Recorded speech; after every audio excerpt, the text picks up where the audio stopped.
كما نقول إياك نعبد وإياك نستعين. العبادة هو جامع في حياتنا كل شيء فرض الله سبحانه وتعالى أن نعمل في خطوة الرسول صلى الله عليه وسلم سيكون هذه عبادة. আমার প্রিয় ভাইয়েরা, আমরা যারা এসেছি, আমার প্রিয় মায়েরা, বোনেরা, আল্লাহ শুকরিয়া আদায় করছি জুমার দিন, সর্বশ্রেষ্ঠ দিন আমরা এখানে হাজির হয়েছি, কালিমাতুশ শুকর পড়ছি আলহামদুলিল্লাহ। আজকে ইবাদত সম্পর্কে আমি সামান্য কিছু কথা বলবো। ইবাদতটা কি?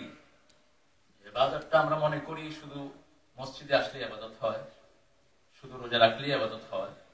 ইবাদতটা হলো জীবনের শুরু থেকে নিয়ে শেষ পর্যন্ত আল্লাহ রাসূল সাল্লাল্লাহু আলাইহি ওয়াসাল্লাম যে পদ্ধতি দেখিয়েছেন সেটা অনুযায়ী চলাটার নামই হলো ইবাদত। আল্লাহ রাব্বুল আলামিন প্রত্যেকদিন আমাদের থেকে ওয়াদা নেন, আমরা ওয়াদা করি, আজকে ওয়াদা করব, ইয়্যাকা না'বুদু ওয়া ইয়্যাকা নাস্তাঈন, শুধু আপনারই ইবাদত করি। ইয়্যাকা না'বুদু, ইয়্যা শব্দটা আগে লাগালেন, অর্থাৎ আপনি ছাড়া আর কারো ইবাদত করি না। এখানে একটা প্রশ্ন এসে যায়, আল্লাহ কেন বললেন শুধু আমারই ইবাদত করো, ঘোষণা দাও? ইবাদত দুই প্রকার। সূরা ইয়াসিনের ভিতরে আল্লাহ রাব্বুল আলামিন বলছেন, আলাম আ'হাদ ইলাইকুম ইয়া বানি আদম আল্লা তা'বুদুশ শাইতান ইন্নাহু লাকুম আদুউম মুবিন। আমি তোমাদের থেকে শপথ গ্রহণ করেছি, তোমরা আমি ছাড়া আর কারো ইবাদত করবে না, শয়তানের ইবাদত করবে না, কারণ শয়তান তোমাদের প্রকাশ্য দুশমন। জীবনের যে কোনো পর্যায়ে যেখানে আল্লাহর হুকুম মানব না, সেটাই শয়তানের আন্ডারে চলে যাবে। আমরা যারা মসজিদে আসলাম, আমরা আল্লাহর হুকুম মানলাম, কারণ আজকে জুমার দিন মসজিদে আসার জন্য আল্লাহ অর্ডার করেছেন, ইযা নুদিয়া লিস-সালাতি মিন ইয়াউমিল জুমআহ ফাসআউ ইলা যিকরিল্লাহি ওয়া দারুল বাই'। সব ব্যবসা বন্ধ করে দিতে হবে, আজকে আল্লাহর নির্দেশ। যখনই আপনি আযান শুনলেন, নো ওয়ার্ল্ডলি বিজনেস, কোন বিজনেস আপনি করতে পারবেন না, কোন রকমের বিজনেস করা যাবে না। ওয়া দারুল বাই', সব ব্যবসা বন্ধ করে দাও। ফাসআউ ইলা যিকরিল্লাহ, শুরুতে বললেন সালাতের কথা, পরে বললেন যিকরিল্লাহ। সালাতটা হলো আল্লাহর যিকির। আর বিশ্বনবী সাল্লাল্লাহু আলাইহি ওয়াসাল্লাম ইবাদতের বাহিরে যেটা, সেটাকে এইভাবে আখ্যায়িত করেছেন, দুনিয়া মালউনা মালউনাতুন মা ফিহা ইল্লা যিকরুল্লাহ আলিম ওয়া মুতাআল্লিম ওয়া লাওনা।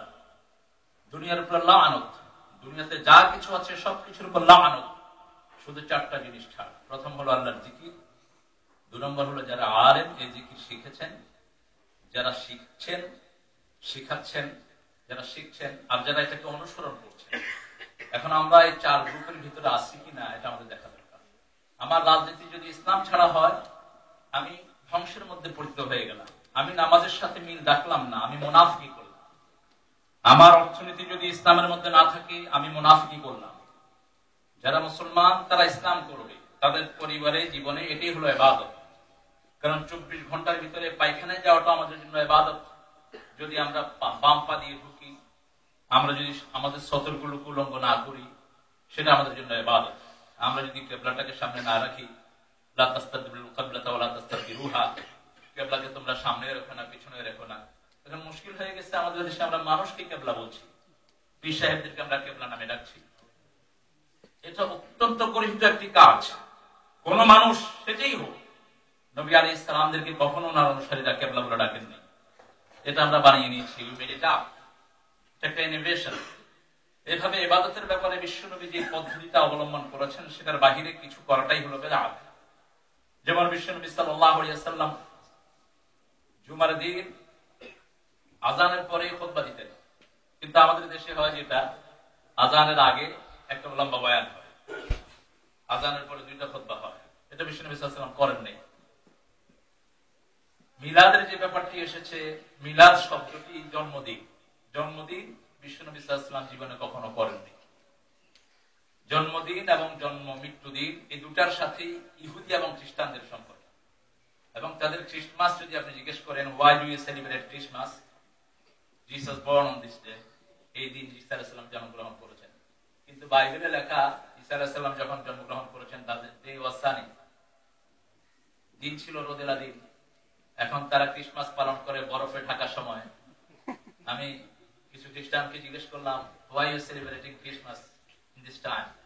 So Jesus born in this day, I said, it's written in your Bible. When he was born, there was sunny. It's full of snow. We don't know how to celebrate it. আসলে আমরা কিতা করি আর আমরা নিজেরাও জানি না। এইগুলো দুনিয়ার অবস্থা, কিন্তু মুসলমানদের কোনোটাই এরকম না, ফেক না। আপনি যা করবেন বিশ্বনবী সাল্লাল্লাহু আলাইহি ওয়াসাল্লামের সেটার আদর্শ দেওয়া হয়েছে। হিকমতের জন্য কোন নবী আলাইহিস সালাম, কোন সাহাবী কোন বেদাত করেছেন, কোন নমুনা নেই। এখন মানুষ মনে করে যে হিকমত হলো আমি যদি এটা করি তাহলে মানুষ কি বলবে, অথবা মানুষের মনে মানুষ কি বলবে সেটা আপনার দেখার বিষয় নয়। 5 ওয়াক্ত নামাজ বিশ্বনবী সাল্লাল্লাহু আলাইহি ওয়াসাল্লাম তাকবীরে তাহরিমা বেঁধে ইন্নী ওয়াজহাতু ওয়াজহিয়া লিল্লাযী পড়ে একটা ছোট্ট আয়াতে কারিমা পড়তেন, কুল ইন্না সালাতি ওয়া নুসুকি ওয়া মাহইয়ায়া ওয়া মামাতি লিল্লাহি রাব্বিল আলামিন। এটাই হলো ডিক্লারেশন অফ ফেথ। আপনার জীবন, আপনার মরণ, আপনার কুরবানি, আপনার সবকিছু কার জন্য? আল্লাহ। এখন আপনার যদি আল্লাহর জন্য না দিলেন তাহলে এই ঘোষণার সাথে মিল হলো না। বিশ্বনবী কেন এটা ঘোষণা দিতেন?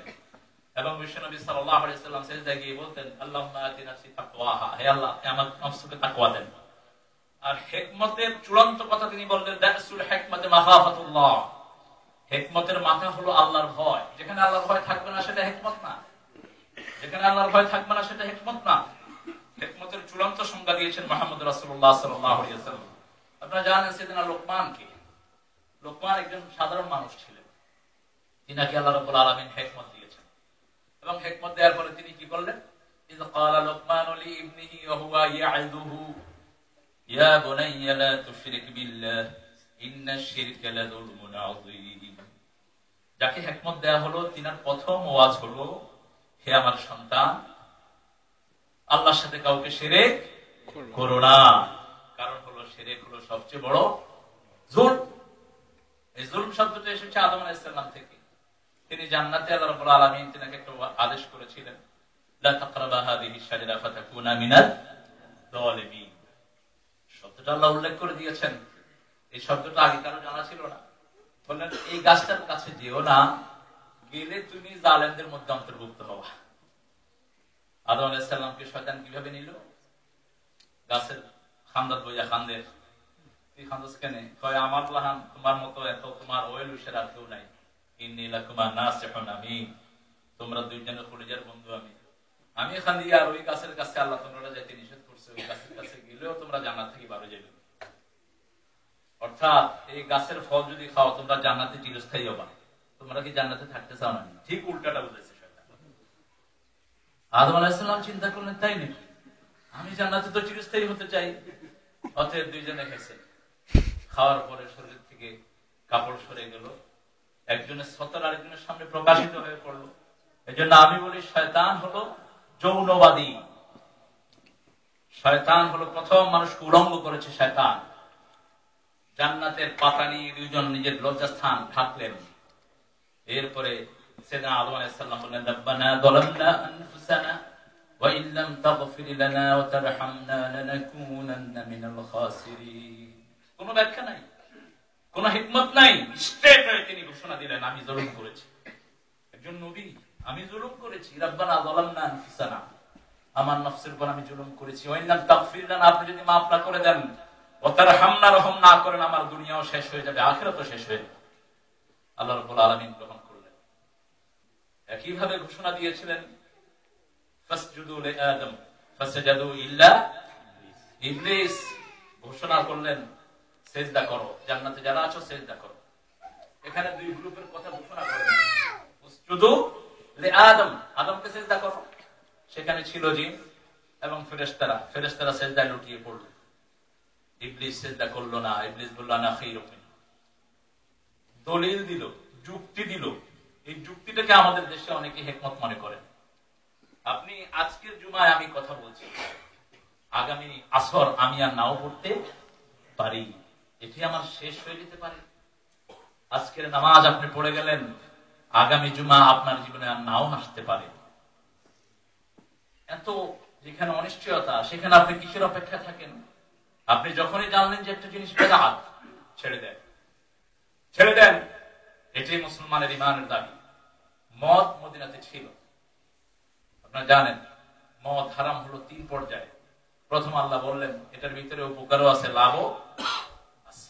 এরপরে বললেন উপকারটা কম, ক্ষতিটা বেশি। প্রথমে কিছু লোক ছেড়ে দিলেন, বদ্ধখানে এসে আরো কিছু লোক ছাড়লেন, যেটাতে বেশি বেশি ক্ষতি সেটাকে লাভ কি। এবং আপনার শুনে অবাক হবেন, মধ্যে নামাজে দাঁড়িয়েছেন। তারপরেই আয়াত নাযিল হলো লা তাকরাবুস সালাতা আনতুম সুকারা, নেশাগ্রস্ত অবস্থায় তোমরা নামাজে দাঁড়াও না। তাহলে যেখানে পড়বা সূরা ফাতিহা সেখানে অন্যটা করে ফেলতে পারো, কারণ নেশাগ্রস্ত অবস্থায় তো মানুষের হুঁশ থাকে না। চূড়ান্ত ভাবে যখন পুরো সোসাইটি তৈরি হয়ে গেল, আল্লাহ রাব্বুল আলামিন নির্দেশ দিলেন ইন্নামাল খামরু ওয়াল মাইসিরু ওয়াল আনসাবু ওয়াল আজলামু রিজকুম মিন আমালি শাইতান ফাজতানিবুহু লাআল্লাকুম তুফলিহুন। মদ, জুয়া মানুষের জন্য স্তম্ভ বানানো, শহীদ মিনার যেগুলো দেখছেন এগুলো এই আয়াতের প্রেক্ষিতে সম্পূর্ণ হারাম। মানুষের জন্য, মরা মানুষের জন্য স্তম্ভ বানানো, মদ, জুয়া, লটারি সবটাই শয়তানের কাজ।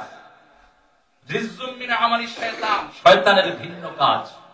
ফাজতানিবুহু, এটার কাছেও তোমরা যেও না, লাআল্লাকুম তুফলিহুন, আশা করা যায় তোমরা দুনিয়াতেও সফল হয়ে যাবে, আখিরাতেও সফল হয়ে যাবে। আমাদের আশেপাশে গোপনে অনেকেই ক্যাসিনোতে যাওয়ার অভ্যাস আছে, দেখবেন শেষ, যারা এই ক্যাসিনোতে গেছে শেষ হয়ে গেছে, ধ্বংস হয়ে গেছে। জ্বলন্ত প্রমাণে দেশে অসংখ্য মানুষ যারা ভালো আর্নিং, ভালো কামাই করে অনেক আগে এসেছে, বিরাট গভর্নর ছিল, কিন্তু ক্যাসিনোতে যাওয়ার পরে তার সব কিছু শেষ। এমনকি বিবির গয়নাও বিক্রি করে খাওয়া শেষ, শাড়িও বেশি বেশি বিবিরও বান্দা দিয়ে লায় অনেক সময়। এই হলো তাদের পরিণতি। কারণ আল্লাহ বলছেন এটা শয়তানের কাজ। আর শয়তানের কাজকে কখনো আল্লাহ লালন পালন করেন না। যেমন সুদকে, সুদ হলো শয়তান থেকে এসেছে। আল্লাহ বলেন ইয়াহকুল্লাহু রিবা ওয়া ইয়ারবিস সাদাকাত, আমি নিজে সুদকে ধ্বংস করি, যেটা আল্লাহ ধ্বংস করেন সেটা রক্ষা করার কেউ। ওয়া ইয়ারবিস সাদাকাত, এবং সদকা, দান, সদকা, যাকাত এগুলোকে আমি আল্লাহ নিজে লালন পালন করি। সুবহানাল্লাহ। এখন ইবাদতের মূল মেয়ার হলেন মুহাম্মদ সাল্লাল্লাহু আলাইহি ওয়াসাল্লাম। বিশ্বনবী যেটা করেন নাই সেটা করার অথরিটি কারণে। যেমন আমরা রমজানে আল্লাহকে সবচেয়ে বেশি করে স্মরণ করি, সবচেয়ে বেশি করে মানি। সরকার যদি ঘোষণা করে যে 2 মিনিট আগে ইফতার করলে আপনারা 5000 পাউন্ড করে দেবো, একটা ভিক্ষুকও এই কাজ করবে না। এবং একটা ছোট ছেলে যখন রোজা রাখে, ছোট বাচ্চা, এই বাচ্চাটাও রোজা ভাঙে না, আপনি যত কিছু সুইটের অনুরোধী থাকে দেন না কেন, সে রোজাটা ভাঙে না। কেন ভাঙে না? আমি 1990 সালের একটা ঘটনা বলছি। আমি তখন ব্রাইটনে কিছুদিনের জন্য ছিলাম। একটা ছেলে, ছোট্ট ছেলে রোজা রাখছিল, ইরানি। আমি তাকে দেখলাম খুব ক্লান্ত, 18 ঘন্টা রোজা। আমি তাকে ঘরে নিয়ে গেলাম। আমি তাকে বললাম যে no one will see you, you eat as much as you can. Sweet দিলাম, ড্রিঙ্কস দিলাম। আমি দরজাটা লাগিয়ে চলে আসলাম। কিছুক্ষণ পর আমি গেলাম ঘরে, গিয়ে দেখলাম ছেলেটি চোখ বন্ধ করে বসে আছে। আমি তাকে বললাম why you are not taking anything? He goes, Allah is seeing me. Allah is seeing me. That's the ibadah. That's the hikmah. হিকমত এটা নয় যে আমি হিকমতের কারণে কিছু বেদাত করে ফেললাম। আপনি যে মুহূর্তে বেদাত করলেন তারপরে যদি আপনার আমলগুলো নষ্ট হয়ে গেল। বিশ্বনবী সাল্লাল্লাহু আলাইহি ওয়াসাল্লাম বলছেন মান ওয়াক্কারা সাহিবা বিদাতিন ফাকাদ আনা আলা হাদামিল ইসলাম। বেদাত যারা করে এদেরকে যদি কেউ সম্মান করলো, ইসলামকে ধ্বংসের জন্য তারা সহযোগিতা করবে। আমরা ইবাদতের মধ্যে যেন অন্য কাউকে না ঢুকাই। ইবাদতের একজনই মেয়ার, তিনি হলেন মুহাম্মদ রাসূলুল্লাহ। ইয়াসিন সূরার ভিতরে আল্লাহ বলছেন, আমরা তো দোয়া করার পরে, সূরা ফাতিহা পড়ার পরে ইবাদতের কথা বলেই আমরা বলি ইহদিনাস সিরাতাল, একটা রাস্তা আমরা চাই, সিরাতুল মুস্তাকিম। আল্লাহ বললেন সিরাতুল মুস্তাকিমের নাম হলো মুহাম্মদ সাল্লাল্লাহু আলাইহি আবুদুনি হাদা সিরাতুম মুস্তাকিম। আমরা ইবাদত করো, সিরাতুল মুস্তাকিম দেব। আর সিরাতুল মুস্তাকিম কি? ইয়াসিন ওয়াল কুরআনিল হাকীম ইন্নাকা লামিনাল মুরসালিন আলা সিরাতিন মুস্তাকিম। আল্লাহ রাব্বুল আলামিন বললেন ইয়াসিন, এর অর্থ আল্লাহ জানেন। ওয়াল কুরআনিল হাকীম, বিজ্ঞানে ভরা কোরআনের কসম। ইন্নাকা লামিনাল মুরসালিন, আপনি প্রেরিত রাসূলদের একজন। আলা সিরাতিন মুস্তাকিম, আপনি যা করেছেন সবটাই সিরাতুল মুস্তাকিম। বিশ্বনবী সাল্লাল্লাহু আলাইহি ওয়াসাল্লামকে সিরাতুল মুস্তাকিম বলে আখ্যায়িত দিলেন আল্লাহ রাব্বুল আলামিন। আমরা ইবাদত করব ওটাই যেটা বিশ্বনবী সাল্লাল্লাহু আলাইহি ওয়াসাল্লাম করেছেন। আমরা সবাই জানি রোজা রাখলে সওয়াব, কিন্তু ঈদের দিন যদি রোজা রাখে সওয়াব হবে? এটা কমন প্র্যাকটিস। আমরা সবাই জানি নামাজ পড়লে খুব সওয়াব, আসরের পরে নফল পড়লে সওয়াব নেই, সওয়াব না। বিশ্বনবী সাল্লাল্লাহু আলাইহি ওয়াসাল্লাম পড়েন নাই। ঠিক তেমনি ভাবে আপনার জীবনে যতগুলো ক্ষেত্র আছে, বিবির সাথে কথা বলাও সওয়াব, বিবির কাছে যাওয়া ইবাদত, দোয়া করাও ইবাদত। দোয়া যেভাবে শিখিয়েছেন মুহাম্মদ রাসূলুল্লাহ সাল্লাল্লাহু আলাইহি ওয়াসাল্লাম, খুতবা সানিয়াতে দোয়া হয়, লম্বা দোয়া। এই দোয়া আপনার শামিল হবে। সমস্ত মুসলিম উম্মার জন্য দোয়া করাটা বিশ্বনবীর মুসলিমের অংশ, সুন্নতের অংশ। এবং সেই দোয়া বিশ্বনবী সাল্লাল্লাহু আলাইহি ওয়াসাল্লাম করতেন। বৃষ্টির সময় দোয়া করতেন, হাত উঠাতেন, এরকম বগল পর্যন্ত প্রকাশিত হয়ে গেছে। বিশ্বনবী সাল্লাল্লাহু আলাইহি ওয়াসাল্লাম যেটা যেভাবে করেছেন সেটার নাম হলো ইবাদত। এবং আমরা যদি সেটা সেভাবে করতে পারি, কিয়ামতের ময়দানে হাউজে কাউসারের পানি আল্লাহর নবীর হাতে আল্লাহ আমাদেরকে পান করিয়ে দিবেন। এবং বিশ্বনবী সাল্লাল্লাহু আলাইহি ওয়াসাল্লাম ওদেরকে ওখান থেকে বিতাড়িত করবেন। অনেক লোকই যাবে, বলবে যে হুজুর আমরা তো আপনার নামে দুরূদ পড়েছি, আমরা আপনার নামে অনেক কিছু করেছি। হুজুর সাল্লাল্লাহু আলাইহি ওয়াসাল্লাম উদ্ধত হবেন তাদেরকে হাউজে কাউসারের পানি পান করার জন্য। অতঃপর আল্লাহর পক্ষ থেকে ফেরেশতারা এসে বলবে, সমস্ত লোক যারা বেদাত করেছে, এরা ওই সমস্ত লোক যারা আপনাকে লিডার মানা নেই, মসজিদে আপনার নামে দুরূদ পড়েছে, সমাজে এসে আপনার বিরুদ্ধে কথা বলেছে। আমাদের দেশে এখন এটার প্র্যাকটিস খুব বেশি। বর্তমানে যারা দেশ চালাচ্ছেন তারাও একই প্র্যাকটিসে বিশ্বাসী। বিশ্বনবী সাল্লাল্লাহু আলাইহি ওয়াসাল্লামের সুন্নাত জমিনে কায়েম হোক, তারা ভুলেও চায় না। মুশরিকদেরকে তাদের মাথায় তারা বসিয়ে রেখেছে। এটা সম্পূর্ণ নামাজ বিরোধী। আপনি নামাজই বলতেছেন ওয়া মা আনা মিনাল মুশরিকিন, মুশরিকের সাথে আমার কোনো সম্পর্ক নাই। তাহলে আপনার ঘরের মানুষ, আপনার পলিটিক্যাল উপদেষ্টা কেমনে মুশরিক হয়? আমরা মসজিদে এই জন্যই আসি যে আমরা হাজিরা দিচ্ছি যে আল্লাহ আমার এই যে সময়টা আমি ক্ষেপণ করলাম, সকাল থেকে নিয়ে জোহর পর্যন্ত যে সময়টা আমি দিয়েছি, ইয়্যাকা না'বুদু ওয়া ইয়্যাকা নাস্তাঈন, আপনার ইবাদত মতই আপনি যেভাবে ইবাদত করতে বলেছেন সেভাবে আমি করে এসেছি। My dear respectable brothers and sisters, we have came here to celebrate our Jummah. This is a special day from Allah subhanahu wa ta'ala, as Allah mentioned in the Quran, one surah in the name of Jummah. This is the blessed day for whole Muslim. Prophet sallallahu alaihi wasallam says, this is the day of acceptance of all kind of prayer. Whatever you have done in your week time, Allah will accept your all deed from this day. And I am saying about the ibadah, What is ibadah? Ibadah means to follow Muhammad sallallahu alaihi wasallam. As Allah mentioned in Quran, iyyaka na'budu wa iyyaka nasta'in. Exclusively worship you. We seek forgiveness. We seek help from you, not from any mazar or any sheikh or any prophet.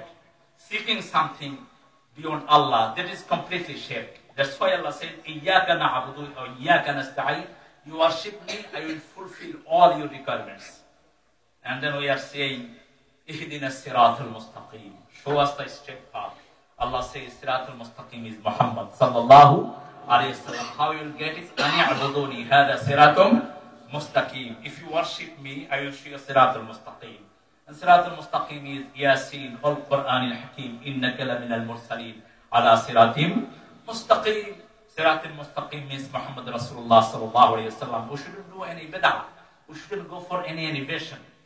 That is completely haram. That will destroy our all good deed. And Prophet sallallahu alayhi wasallam says, whoever honor the Vedati people, he is helping to destroy the Islam. That is completely, entirely we have to follow the Muhammad sallallahu alayhi wasallam. As Allah mentioned in the Quran, لَقَدْ كَانَ لَكُمْ فِي رَسُولِ اللَّهِ أُسْوَةٌ حَسَنَةٌ. Uswa means model. Whatever things you do, you will find Muhammad over there. Subhanallah bihamdi. In your childhood, in your youth life, in your old life, you will find tradition of Muhammad sallallahu alaihi wasallam. How you going to behave with your parents? How you going to behave with your beloved children, with your wife? Elaborately, you will find in the tradition of Muhammad sallallahu alaihi wasallam. And whatever Prophet sallallahu alaihi wasallam has done, that is ibadah. If you run with your wife, that is ibadah. Prophet sallallahu alaihi wasallam did it with Aisha in the desert, in the moon night. Prophet sallallahu alaihi wasallam was running with Aisha Siddiqa radiyallahu anha. If you give the time to your better half, that is ibadah. If you be kind to your neighbor, that is ibadah. And Allah subhanahu wa ta'ala says by Muhammad sallallahu alaihi wasallam, kullu ma'rufin sadaqah. Whatever good deed you are doing, that is sadaqah, charity from Almighty subhanahu wa ta'ala. And charity is, minimum charity is sheep or lamb. You can't do charity with chicken or with any little things. Should be goat or lamb. So little charity cost minimum 70 pounds. Minimum 70 pounds. If you smile with someone, that is charity. Al-kalimatu tayyibatu sadaqatu. We must do the ibadah, and ibadah means from the day you came to this earth until your death, you have to follow the Muhammad sallallahu alaihi wasallam in your political life, social life, economical life, and all aspects of your life. You have to follow the Muhammad sallallahu alaihi wasallam, and that's the things we are all we are making oath in our prayer, إياك نعبد وإياك نستعين. وفقنا الله إياكم بهدي كتابه. أقول قولي هذا أستغفر الله العظيم لي ولكم ولسائر المسلمين من كل ذنب فاستغفروه إنه هو الغفور الرحيم عليه توكلت وإليه.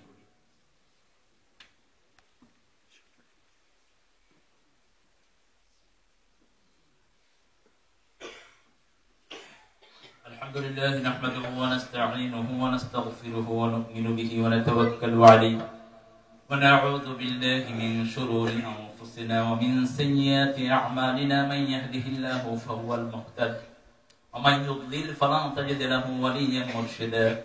ونشهد أن لا إله إلا الله وحده لا شريك له ونشهد أن سيدنا إيماننا قدوتنا محمد الذي أرسله بالحق بشيرا ونذيرا وداعيا إلى الله بإذنه وسراجا منيرا. قال الله تعالى في كلامه المجيد وفرقانه الحميد: أعوذ بالله من الشيطان الرجيم. بسم الله الرحمن الرحيم. إن الله ملائكته يصلون على النبي يا أيها الذين آمنوا صلوا عليه وسلموا تسليما. اللهم صل على محمد عبدك ورسولك وصل على جميع الأنبياء والمرسلين وعلى سائر الصحابة والتابعين وعلى عبادك المخلصين. اللهم أيد الإسلام والمسلمين. اللهم أيد الإسلام والمسلمين. اللهم انصر من نصر دين محمد صلى الله عليه وسلم واجعلنا منهم، واخذل من خذل دين محمد صلى الله عليه وسلم ولا تجعلنا منهم. اللهم دمر ديار المشركين. اللهم دمر ديار عدو الإسلام. اللهم مزق جمعهم. اللهم زلزل أقدامهم. اللهم خرب بنيانهم. اللهم أنزل به بأسك الذي لا ترده عن القوم المجرمين. اللهم وحد صفوف المسلمين في العالم كلها، خاصة في بلادنا بنغلاديش، خاصة في بلادنا هذا. اللهم ارحمنا المسلمين في كل مكان. اللهم انصر المجاهدين في كل مكان، خاصة في فلسطين، عراق، أفغان، خاصة في أماكن الذين يجاهدون في سبيلك. ربنا لا تدع لنا ذنبا إلا غفرته ولا دينا إلا قضيته ولا هما إلا فرجته ولا عيبا إلا سترته ولا ميتا إلا رحمته ولا حاجة من حوائج الدنيا والآخرة إلا قضيته يا أرحم الراحمين. ربنا آتنا في الدنيا حسنة وفي الآخرة حسنة وقنا عذاب النار. ربنا وفقنا لما تحب وترضى من القول والفعل والعمل والنية أجمعين.